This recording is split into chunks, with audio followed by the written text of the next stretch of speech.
Good morning সকল পরিবারকে।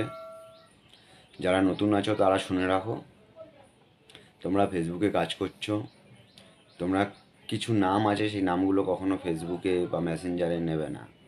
যেমন ফেসবুক পেজ, গ্রুপ, স্টার, এগুলোর নাম নেবে না। স্টারকে ট্রফি বলবে, পেজ বা ফেসবুককে ঘর বা বাড়ি বলবে। তোমরা যদি এগুলো ঠিকঠাক করে না করো, তোমাদেরকে কিন্তু সাসপেন্ড করে দিতে পারে, মানে 1 সপ্তাহের জন্য লক করে দিতে পারে। তখন কিন্তু ব্যাস খাটনি যা করবে সব বেকার হয়ে যাবে।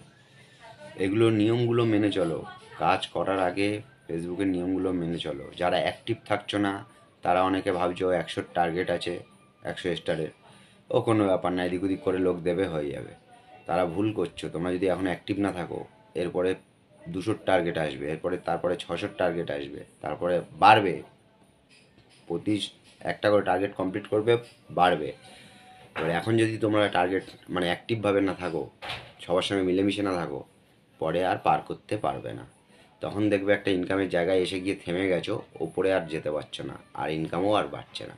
তাই সবাই সবার হাত ধরে চলো, নাহলে কিন্তু খুব বিপদ। বোঝা গেল? সবাই সবার হাত ধরে চলো।